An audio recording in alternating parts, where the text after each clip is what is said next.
Գյումրիում վերջին տարիներին քաղաքական մթնոլորտի ու քարոզարշավի պակաս չի զգացվում։ 2025 թվականի տիմընտրություններում պայքարում էին 9 ուժ քաղաքի ղեկը ստանձնելու համար, խոստանալով տարբերվող եւ քաղաքը զարգացնելու իրական գաղափարներ։ Գյումրին շանս ունի զարգանալու, առաջ գնալու, գոնե այս պահին մեր ունեցած հնարավորություններով туриզմի ոլորտում։ Մենք մեր գաղափարներն ունենք, մեր ծրագիրն ունենք, համարում ենք, որ մեր ծրագիրը ամենալավն է, կարող ենք հիմնավորել։ Ես որ եկա պարտադիր երկրորդ եւ երրորդ հիվանդանոցներն ենք ունենալու։ Ամենաառաջին խնդիրը մեր քաղաքացիների համար փողոցաշինությունն է։ Գյումրին կարիք ունի արդյունավետ կառավարման։ Գյումրին կարիք ունի իր ենթակառուցվածքների հետ, ճիշտ նոր համակարգի ներդրման։ Ես պատկերացնում եմ ամենաառաջինը պետք է ռեալ ճիշտ հաշվարկներ, հետո նոր շահադայլություններ։ Կարևորը խնդիրների մոտեցումն է ու դրանց լուծման եղանակները գտնելը։ Նոր զարգացումը մենք կապում ենք միմիայն հեռանկարային ծրագրի հետ եւ այդ ծրագիրը ազատ տնտեսական կոդին է։ Մենք մեր ծրագրերի մեջ ունենք աղբի վերամշակման գործարան ստեղծելու ծրագիր, աշխատատեղեր ստեղծելու ծրագիրը։ 2025 թվականի տիմընտրություններում անցորոշեմը հաղթահարեց 5 քաղաքական ուժ։ Ավականու կազմ չընդգրկված ուժերից մեկի ներկայացուցիչը հրաբուխ խոստացավ։ Այն որ ես ասում եմ հրաբուխ, դա պատահական չեմ ասում, այո, եթե այսօր այլընտրանքային տեխնազու չեղավ Գյումրիում, հաստատ խնդրեմ ունենալու է քաղաքը։ Այսինքն եթե դուք չընտրվեք, հրաբուխ է լինելու Գյումրիում։ Հրաբուխ չեղավ, բայց իրավիճակն ամեն օր ավելի շիկնեց։ Ով եք հվետալու կոալիցիա լինելու է, թե ոչ։ Գյումրու տիմընտրություններից անցել է արդեն 4 օր, բայց երրորդ ամենաշատ քվեն ստացած ուժը Մարտուն Գրիգորյանի գլխավորությամբ շարունակում է լուր մնալ, ինչն էլ լարվածության մեջ է պահում ոչ միայն Գյումրին, այլև ամբողջ Հայաստանի Հանրապետությունը։ Իսկ մասնագետները պնդում են, որ Մարտուն Գրիգորյանի կարգավիճակը այս պահին ամենավորոշիչն է։ Նախ քաղաքագիտական տեսանկյունից այն պահին, երբ քաղաքական ուժերը տարբեր խմբակցությունները մնալով տարբեր խմբակցություններ կարող են միավորվել, բայց մնում են իրենք տարբեր խմբակցություններ միավորվում են գործադիր ղեկավար ընտրելու հարցում, սա կոալիցիա է։ Ուրիշ բան, որ կառավար թե բանավոր միևնույն է ձևակերպում, ուզում եք անունը դրեք ախպերություն, քրություն։ Վարդան Ղուկասյանը ընտրվեց քաղաքապետ, Սարիկ Մինասյանն էլ առանց պաշտոն չմնաց, ընտրվելով Հեցի Ղարսի մասնաճյուղի տնօրեն, խոստանալով փոխել իրականությունը։ Սարիկ Մինասյանը նշանակումից հետո սեպտեմբերի 8-ին այսպիսի գրառում արեց Facebook-ում. Սա համայնքապետարանի կահավորած անվտանգ հենասյունն է, ներքևում վերաբերմունքը Գյումրու հանդեպ։ Հորդորում եմ զբաղվել ձեր ուղիղ պարտականությամբ, որի համար վճարում ենք գյումրեցիներս։ Իդեպ, Հեցն այսօր նման վիճակում է, քանի որ տարիներ շարունակ սուտ հայրենասերներն ու այսպես կոչված լավ տղերքը օգտագործված էլեկտրաէներգիայի դիմաց գումար չեն վճարել։ 2025-ի օգոստոսից այլ իրականություն է, խելոք սկսել են վճարել։ Իրավիճակը աղմուկոտ էր նաև ավականու ընդդիմադիր 4 ուժերի կողմից ընտրված ղեկավար Վարդան Ղուկասյանի շուրջ։ Ղուկասյանը խոստացավ կառավարությանը դատի տալ քաղաքին հատկացվող բյուջեն ավելացնելու համար, պատասխանն էլ վարչապետ Նիկոլ Փաշինյանի կողմից չուշացավ։ Ուրեմն անկախությունից հետո նմանատիպ քաղաքապետ չի եղել այս երկրում, որ կառավարությանը դատի տա։ Մենք պետք է ուղղակի դուրս շպրտենք քաղաքական եւ հանրային դաշտից։ Ինչպես քաղաքական մեթոդներով եւ բոլոր այն մեթոդներով, որոնք կարելի է կիրառելի է ժողովրդավարական երկրում։ Այս հայտարարությունից կարճ ժամանակ անց ուժայինները Գյումրիում էին, ձերբակալվեց Վարդան Ղուկասյանը։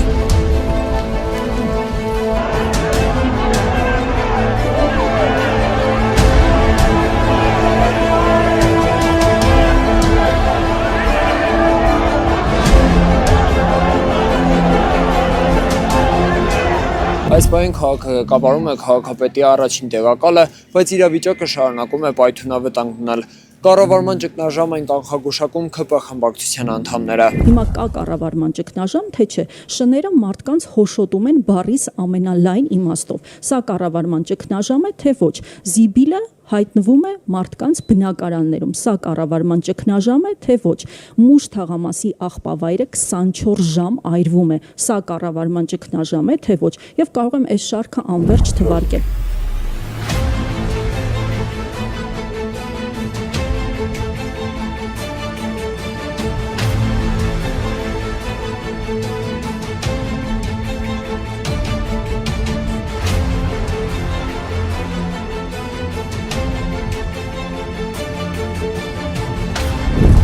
Անցնող տարում այս տաղավարի օրակարգում էին քաղաքական եւ քաղաքին վերաբերող բոլոր հարցերը։ Նույն տրամաբանությամբ շարունակվելու է նաեւ 2026 թվականին։ Հրաց Սահակյան, Խան Հովհաննիսյան, այսօր։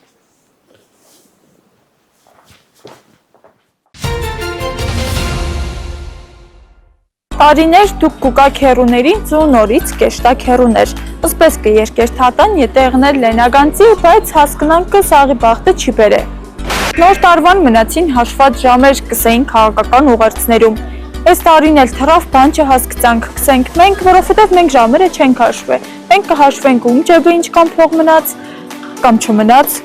կամ ինչքան մնացող ծախսեն չմնա։ Հիմի նոր տարվան ապալյոնի կրեմը կսող մամաներն ու տատիները կսեն սիգելի եկել է մեթար սպանում խոսան նոր տարի օրով։ Ճիշտ է, այս անցնող տարին իմ տարիսեր էր օծի տարին, բայց առանց թույն ու թարախի եկել եմ ասեմ, որ պարենային համաշխարհային կազմակերպությունը հանգիստ կրնա մեզի դադիտա պարենային ռեսուրսները որպես ամանորյա զարդարանք օգտագործելու համար։ Հայ ինչ որ դուք չեք գործեր երեխեքին կսեք հանգարց սեղանին ձեր չդաս ու կուխնին կալբասի ծերերը, առանց մայոնեզ սալատները, սեղնից նոր վերցրած պաղ բլինչիկները կկերցնեք։ Լավ հանակ կերեմ, բլինչիկները չի հասցնես առի։ Ախպեր ես ցեզի նոր տարի մի երեք, բայց այնպես երեք որ հարևանի բերանը փակելու համար ստիպված ձեր վարկային պատմությունները չփածեք։ Երեկըմբես ինչ որ ցեզի է հարմար, համել հենց Գյումրեցի կսեն, չէ, համեն խոսածողի բերան նոր բամբակ դնես, լենտեքսը բամբակ չի մնա։ Ինչը հասկացաք մենք հայերը շատ ուդող խմող ազգ ենք։ Դիք վատ բան չէ։ Ու մինչև այն պահը, երբ որ մի կադով բդի հետ չեք խառնեի կամ օրինակ խմած ռուլի չեք նստի։ Ու եթե ձեզիք թվատ է քաղաքի սառած փողոցները ձեր տակ տրամադրությանը վնաս չէ, ուրեմն չարաչար սխալվիկը։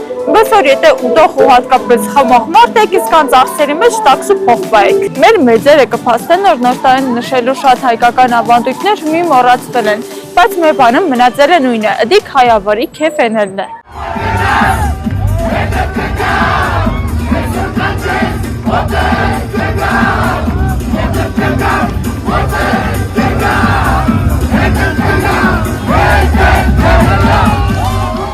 Այսքան երկար բարակ խոսալուց հետո ես ձեզի կուզեմ որ նոր տարին լավ տրամադրությամբ նշելու համար պարտադիր չէ ձեր սեղանների վրա միլիոններ ծախսեք։ Միլիոններըսի հիշեցի, ընձի տոնածառից հարց չդակ չճղայրացնեք։ Ես միշտ մտածել եմ, որ այս նոր տարվա պատմության մեջ հաղթած դուրս կգան այն մարդիկ, ովքեր որ դուրս կգան։ Նո, երբից դուրս կգան, ոչ տներով կեշտան, ոչ ուտելիք կթափեն, մի խոսքով է։ Հիմի կսեք աստղիկ չանես, անգամ կճեմ շատ խոսածիր, բայց գոնե մի հատ մի մաղթանք կսեմ նոր էշտամ։ Թող բոլորիս համար, հատկապես քաղաքի համար եղնի լավն ու բարին։ Մեր դեպքում լավն իգի որ վատը մի քիչ ուշ կա, բայց լավ հանակ կենեմ։ Առողջ, խաղաղ ու հաշտ տարի եղնի բոլորիս համար։ Ըմբես չեղնի ինձի հունվարի 3 օրով զանգեցեն, թե խանութ են թալնե արի նկարահանման։ Բես որ շարից փորձանքից հեռու, թե իսկ ձեր ամանորյա բան ու գործը ռեպորտաժով կտրեցին Աստղիկ Խաչատրյանն ու Խան Հովհաննիսյանը։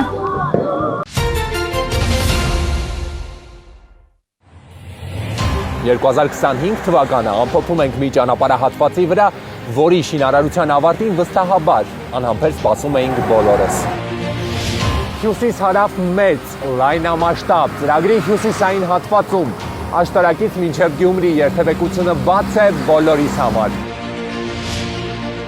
Սա մի նոր իրականություն է, որը փոխում է ոչ միայն քարտեզ, այլև մարդկանց առօրյա։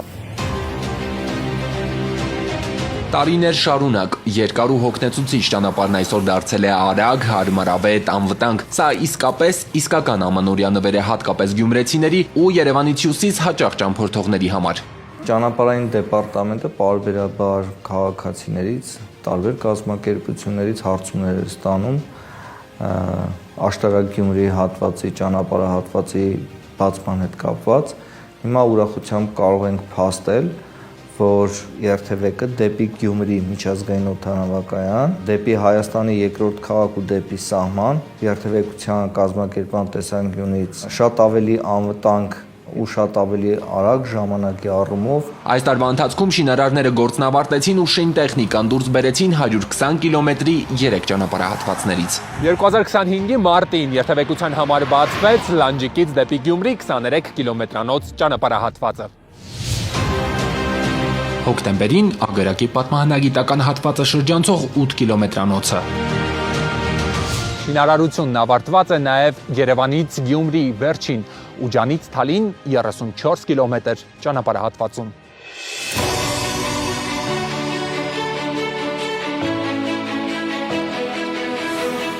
Բացի երկու երթևեկելի գոտուց նաև նախատեսված է տեխնիկական գոտի, որը հավելյալ նաև ճանապարհին անվտանգություն է ապահովում։ Ճանապարհահատվածի վրա ոչ միտեղ չկան շրջադարձեր, ամբողջ ճանապարհի երթևեկության կազմակերպումը իրականացվում է հանգույցների միջոցով, որոնք նաև հանդիսանում են մուտքեր դեպի համայնքներ։ Նույնիսկ սահմանված թույլատրելի արագությունը պահպանելով Հայաստանի կենտրոնից մինչև երկրորդ քաղաք հնարավոր է հասնել 1 ժամ ու 10-15 րոպեում։ Սա ճանապարհ է, որը խնայում է ժամանակ, նյարդեր, էներգիա։ Հանգույցները կահավորված են լուսավորության համակարգով, բոլոր տեղամասերում կտեղադրվեն նաև լուսավորության սյուները, լուսատուները, սակայն միացումները հետ սնուցման կայաններին արդեն կիրականացվեն 2026 թվականի առաջին եռամսյակում։ Այցեր, հանդիպումներ, պայմանավորվածություններ ու նոր ձեռքբերումներ։ Ինչով առանձնացավ 2025-ը պաշտպանական գերատեսչության ղեկավարի աշխատանքային ակտիվ ու հագեցած տարին։ Հնդկաստան պաշտպանության նախարարների կոնկլավ։ Տարեսկզբին պաշտպանության նախարար Պապիկյանը մասնակցեց Հնդկաստանի Aero-India միջազգային ցուցահանդեսին, հանդիպումներ ունեցավ Հնդկաստանի ռազմական ղեկավար կազմի հետ։ Պաշտպանության նախարարների կոնկլավում Հայաստանի եւ Հնդկաստանի պաշտպանության նախարարների ձեռք բերած պայմանավորվածությունների արդյունքները արդեն իսկ տեսանելի են։ Գերմանիա անվտանգության համաժողով։ Դելիից նախարար Պապիկյանն ուղևորվեց Մյունխեն, անվտանգության համաժողովն ամենահարմար հարթակն էր եվրոպացի գործընկերների հետ քննարկելու ռազմական գործակցության ընդլայնման հնարավորությունները։ Հիմնական թեմաներն էին կրթությունը, փոխանակման ծրագրերը, կիբերանվտանգությունը։ Այս հանդիպումից հետո ռազմական բարձրագույն հաստատությունների միջև կապերը ավելի խորացան։ Հունաստան DFA 2025։ Գառնանը Սուրեն Պապիկյանը մասնակցեց DFA 2025 պաշտպանական ցուցահանդեսի բացման արարողությանը։ Այցի ընթացքում հանդիպում ունեցան Հայաստանի, Հունաստանի եւ Կիպրոսի պաշտպանության նախարարները։ Կարևորեցին երեք երկրների գործակցության մակարդակը հատկապես ռազմական կրթության եւ փորձի փոխանակման ոլորտներում։ ՄԱԿ խաղաղապահության նորարարական հանդիպում։ Այնուհետև Սուրեն Պապիկյանը մեկնեց Բերլին մասնակցելու ՄԱԿ-ի խաղաղապահության նախարարական հանդիպմանը։ Հայաստանի պաշտպանության նախարարն իր ելույթում անդրադարձավ մեր երկրի ստանձնած նոր հանձնառություններին։ Այցի ընթացքում նախարար Պապիկյանը հանդիպումներ ունեցավ Մեծ Բրիտանիայի եւ Գերմանիայի պաշտպանության նախարարների հետ, քննարկելով երկկողմ համագործակցության ընդլայնման նոր ծրագրերը։ Իրան-Հայաստան գործակցության ամրապնդում։ Մայիսին Երևանում նախարար Պապիկյանն ընդունեց հարևան Իրանի պաշտպանության եւ զինված ուժերի աջակցման նախարար բրիգադի գեներալ Ամիր Ազիզ Նասիրզադեին։ Հանդիպմանը երկու պետությունների գերատեսչությունների ղեկավարները բարձր գնահատեցին պաշտպանության ոլորտում համագործակցության ներկայիս մակարդակը եւ քննարկեցին համագործակցության ապահովման հարցերը։ Չինաստան Սյանշանի համաժողով։ Սեպտեմբերին Պեկինում պաշտպանության նախարարը մասնակցեց Սյանշանի բարձր մակարդակի համաժողովին, մի շարք պաշտոնական ընդունելություններին եւ հանդիպումներին ներկայացնելով Հայաստանի պաշտպանական քաղաքականության առաջնահերթությունները։ ԱՄՆ պաշտպանական բարեփոխումների նոր փուլ։ Արդեն հոկտեմբերին պաշտպանական գերատեսչության ղեկավարը Միացյալ Նահանգներում էր։ Վաշինգտոնում Սուրեն Պապիկյանը մասնակցեց առաջատար պաշտպանական համակարգերի եւ տեխնոլոգիաների AUSA միջազգային ցուցահանդեսին։ Պաշտպանական բարեփոխումների աջակցությանը վերաբերող ծրագրեր, ռազմավարական, ինստիտուցիոնալ եւ երկարաժամկետ համագործակցության նոր նախաձեռնություններ եւ ռազմական կրթության ու տեխնոլոգիական փոխանակման հնարավորություններ։ Այս հարցերն էին Սուրեն Պապիկյանի եւ Միացյալ Նահանգների պաշտպանության անվտանգության համագործակցության գործակալության տնօրենի Պենտագոնում պատերազմի քարտուղարի քաղաքականության գծով տեղակալի հետ հանդիպումների առանցքում։ Հայաստան-Վրաստան պաշտպանական համագործակցություն։ Հոկտեմբերին Երևան ժամանեց Վրաստանի պաշտպանության նախարարը Սուրեն Պապիկյանն եւ Իրակլի Չիկովանին քննարկեցին երկկողմ համագործակցության ընդլայնումը, զինված ուժերի բարեփոխումների ընթացքը եւ տարածաշրջանային անվտանգության հրատապ հարցերը։ Հայաստան-Արաբական Միացյալ Էմիրություններ պաշտպանական նոր համաձայնագրին ընդառաջ։ Նոյեմբերին Արաբական Միացյալ Էմիրություններում Սուրեն Պապիկյանը հանդիպեց Դուբայի թագաժառանգ պաշտպանության նախարար Համդան բին Մուհամմադ Ալ Մակթումի հետ։ Կողմերը քննարկեցին պաշտպանական համագործակցության նոր պայմանագիր ստորագրելու, ինչպես նաև փոխգործակցության հիմնական ուղղությունները սահմանելու եւ ռազմատեխնիկական ու ռազմավարական գործընկերությունը զարգացնելու հարցերը։ Նախարար Պապիկյանը այցելեց նաև Dubai Air Show 2025 ցուցահանդես։ Եգիպտոս պաշտպանական համագործակցություն։ Մեկ այլ միջազգային ցուցահանդեսի EDEX 2025-ի բացմանը նախարար Պապիկյանը մասնակցեց Կահիրեում ռազմատեխնիկական համագործակցության ընդլայնման հնարավորություններ, տարածաշրջանային եւ գլոբալ անվտանգության մարտահրավերներ, պաշտպանության ոլորտում նոր ծրագրեր։ Նախարար Պապիկյանն այս թեմաների շուրջ քննարկումներ ունեցավ եգիպտոսցի բարձրաստիճան մի շարք պաշտոնյաների հետ։ Օրենսդրական փոփոխություններ եւ նոր ծրագրեր։ 2025-ը պաշտպանական ոլորտի համար աչքի ընկավ նաև օրենսդրական մի շարք նշանակալի փոփոխություններով։ Գլխավոր բարեփոխումը կրճատվեց ժամկետային զինվորական ծառայության ժամկետը 24 ամսից դառնալով 1.5 տարի։ Այսպիսով 2026 թվականի հունվարի 1-ից հետո զորակոչվող ժամկետային զինվորները կծառայեն 18 ամիս։ 1.5 տարի զինվորական ծառայություն դարձնելու նախաձեռնությունը ունի մեկ նպատակ՝ Հայաստանի Հանրապետության բանակը դարձնել օր առաջ ավելի պրոֆեսիոնալ եւ սրա հիմքում, ինչպես նշել եմ, ընկած է մեր համալրման արդյունավետությունը։ Մեկ այլ փոփոխության պաշտպանական գերատեսչությունն ավելացրեց զինծառայողներին տրամադրվող արձակուրդային օրերի քանակը։ Ըստ այդմ թիկունքային զորամասերում ծառայող զինվորները կստանան 21, դիրքային հերթապահությունում ընդգրկված զինծառայողները 30 օր արձակուրդ։ Այս տարի ներդրվեց վերադարձիր շարք ծրագիրը, համաձայն որի երկարամյա ծառայության զինվորական կենսաթոշակ ստացող պահեստազորայինները հնարավորություն ունեն կրկին վերադառնալ ծառայության պաշտպանության նախարարի հրամանով սահմանված զորամասեր, պահպանելով իրենց զինվորական կենսաթոշակը։ Պաշտպանության նախարարության արդեն գործող պաշտպան հայրենյա ծրագիրը, որին միացել են 4000-ից ավելի զինծառայողներ, թարմացվում է, ընձեռելով նոր հնարավորություններ։ Նախարար Պապիկյանը հայտնեց, որ նախատեսվում է հնարավորություն տալ շահառուներին 5-ի փոխարեն ընտրել ծրագրի 7-ամյա կամ 10-ամյա փաթեթը։ Բանակի ինժեներական եւ շինարարական կահավորում։ 2025-ին բուրըն թափով շարունակվեցին զինված ուժերի ենթակառուցվածքների արդիականացման աշխատանքները։ Նախարար Պապիկյանը տարբեր այցերի ընթացքում հետևեց հանրապետության մի շարք շրջաններում իրականացվող ինժեներական աշխատանքներին, զորամասերում ընթացող շինարարական աշխատանքներին, այցելեց մոդուլային զորամասերի շինհրապարակներ, տեղում ծանոթանալու շինարարական աշխատանքների որակին եւ ժամկետներին։ Անցնող տարվա ընթացքում զինվորների համար նորոգվեցին եւ վերաբացվեցին մի շարք ճաշարաններ։ Զարուհի Ռշտունի, Զինուշ։ Ռուսական ուժերը հարվածել են Օդեսային, վնասվել են բնակելի շենքեր, հրդեհներ են բռնկվել։ Քաղաքի մի մասը մնացել է առանց էլեկտրականության եւ ջրամատակարարման։ Խաղաղ բնակչության շրջանում կան տուժածներ, այդ թվում երեխաներ։ Ուկրաինան էլ ԱԹՍ-ներով հարվածներ է հասցրել Տուապսեի Ռոսնեֆտ նավթավերամշակման գործարանին, հաղորդվում է, որ բազայում հրդեհ է բռնկվել, կան տուժածներ։ Ռուսաստանի պաշտպանության նախարարության տվյալով հոբ ուժերը գիշերը ոչնչացրել են ուկրաինական 100-ից ավելի անօդաչու թռչող սարք, այդ թվում Կրասնոդարի երկրամասում։ Թիրախում են եղել նաև Բրյանսկի, Լիպեցկի, Կալուգայի, Բելգորոդի, Մոսկվայի եւ այլ մարզեր։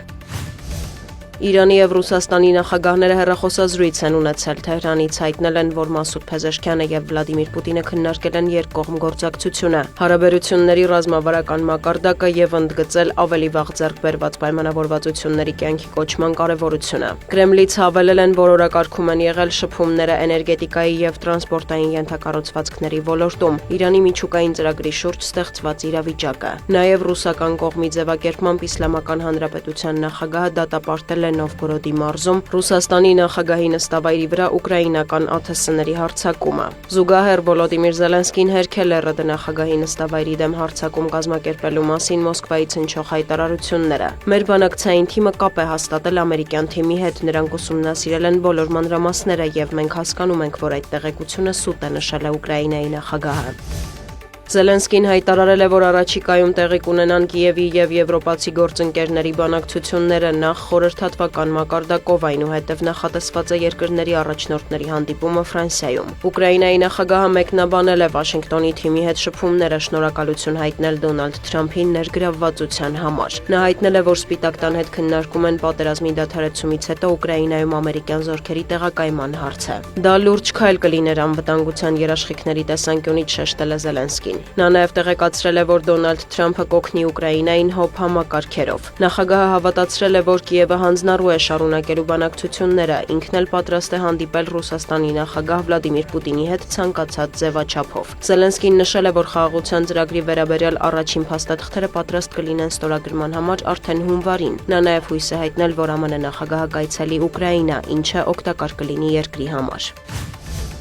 Իսրայելի վարչապետը հայտարարել է հուսով է, որ հնարավոր կլինի խուսափել Իրանի հետ էսկալացիայից։ Հուսով եմ նրանք նույնպես դա ցանկանում են, ասել է Բենյամին Նեթանյահուն Fox News-ին տված հարցազրույցում։ Նրա խոսքով Իրանը վերջերս հրթիռային փորձարկումներ է իրականացրել, նաև մտադիր է վերականգնել հունիսյան ռմբակոծություններից տուժած միջուկային եւ հրթիռային կարողությունները, բայց վստահ չեմ, որ նրանք որոշել են հատել սահմանը, քանի որ կարծում եմ լսել են նախագահ Թրամփի նախազգուշացումները եւ գիտեն ինչ կարող է տեղի ունենալ, հավելել է Իսրայելի վարչապետը։ Ավելի վաղ ԱՄՆ նախագահը նախազգուշացրել էր, որ լուրջ հետևանքներ կլինեն, եթե Թեհրանը փորձի վերսկսել միջուկային ծրագիրը։ Իրանի գերագույն առաջնորդի քաղաքական խորհրդական Ալի Շամխանին էլ խոստացել է արձագանքել հնարավոր հարձակումներին։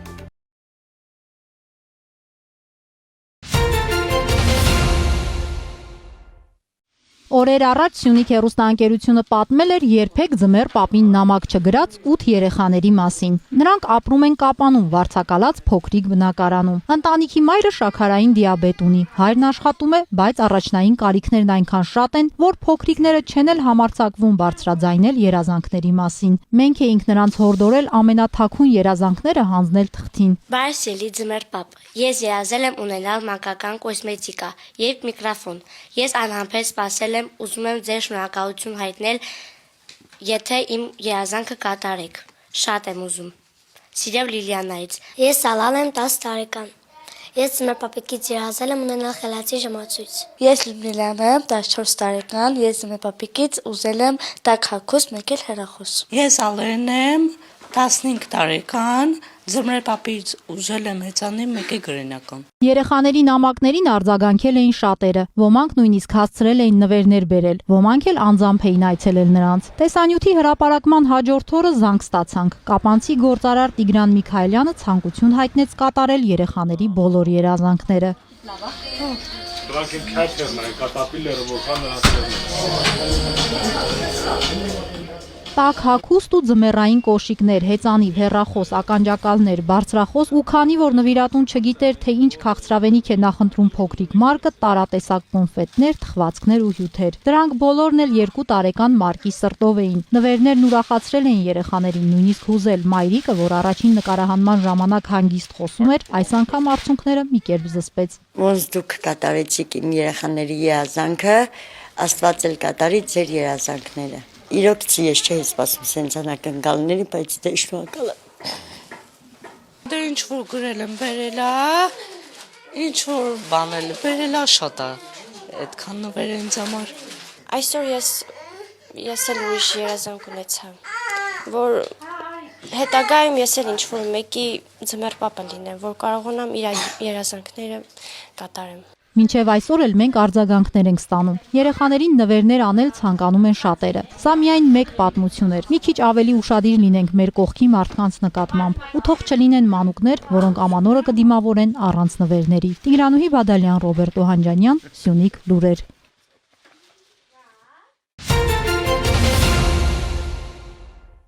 Գեղարքունիքի մարզային գրադարանը տերյանական տրամադրությամբ է եզրափակում 2025 թվականի Քրթամշակութային ծրագրերի շարքը։ Վերջին միջոցառումն իրականանում է Գավառի պետական համալսարանի ուսանողների հետ գործակցությամբ, Տերյանը ժամանակի եւ հավերժության միջև խորագրով միջոցառմամբ։ Նրա ստեղծագործությունները մինչ այսօր հուզում են սերունդներին եւ մնում արդիական անկախ ժամանակի փոփոխությունից։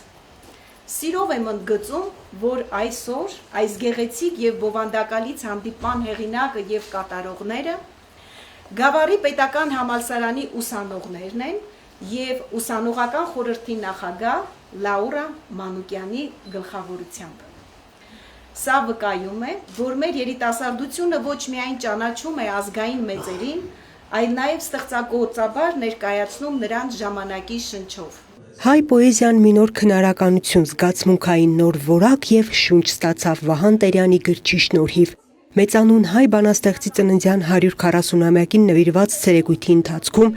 ներկայացվում են կենսագրական տեղեկություններ, հնչում են ընթերցումներ, բանաստեղծի կյանքին վերաբերող որոշ դրվագներ բեմականացվում են եւ իհարկե երաժշտական կատարումներ են հնչում։ Տերյանը ոչ միայն մեր գրականության ամենամեծ ու ամենաինքնատիպ դեմքերից է, այլև ամենից նվիրական,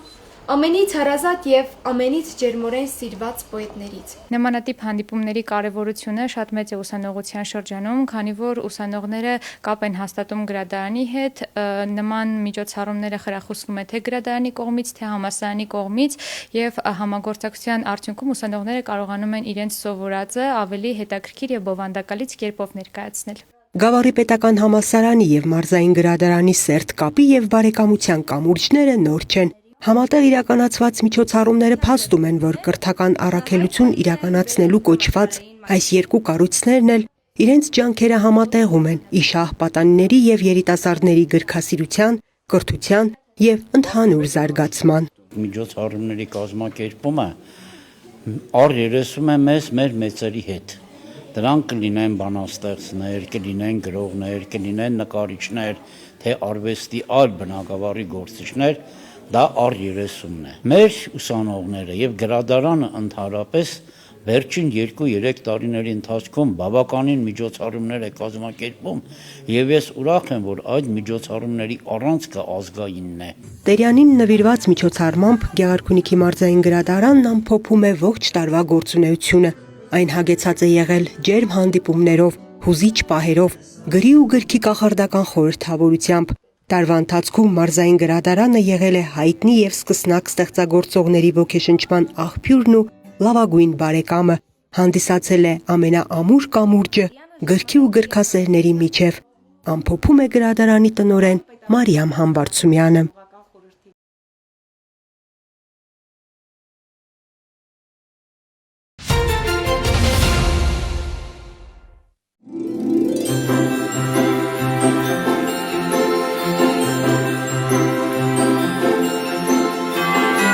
Ներքին գործերի նախարարությունը յուրաքանչյուր տարի ամանորին ընթառաջ նախարարության աշխատակիցների եւ ծառայողների երեխաների համար հաճելի անակնկալներ է պատրաստում, ապահովելով մանուկների տոնական բարձր տրամադրությունը։ Ներքին գործերի նախարարության տնտեսական վարչության մշակույթի կենտրոնի նախաձեռնությամբ փոքրիկները դեկտեմբերի 24-ից 30-ը Հակոբ Պարոնյանի անվան երաժշտական կոմեդիայի պետական թատրոնում հնարավորություն ունեցան դիտել երազանքների եւ Սուրբ Ծննդյան հրաշքի մասին Քրիս Վան Օսբուրգի Բևեռային ճեպընթաց գրքի հիման վրա բեմադրված համանուն ներկայացումը։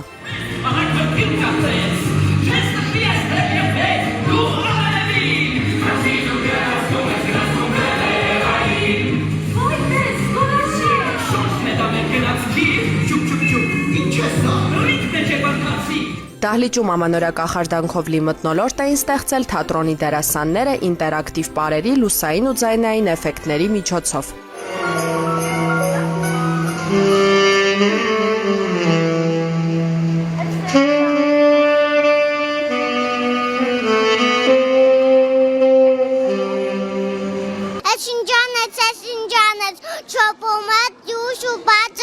Ես երգում էի, պահում էի։ Թամին ինչ որ մեկը չհավատա, նենց արեց, որ չհավատա ձմեռ պապիկին, բայց հետո իրեն հավատացրեցին։ Ուր էին գնում երեխաները։ Գնում էին ձմեռ պապիկի մոտ։ Ձմեռ պապիկի։ Հա, ձմեռ պապիկի, որ գնում էին Հյուսիսային Բևեռ։ Լավ է, դուրը եկավ։ Հա։ Անակնկալներն այսքանով չէին ավարտվում։ Ներքին գործերի նախարարության կողմից երեխաները նաև նվերներ ստացան։ Ներքին գործերի նախարարության նախաձեռնությամբ Բևեռային ճեպընթաց ներկայացումը դիտել է գերատեսչության աշխատակիցների եւ ծառայողների ավելի քան 7000 երեխա։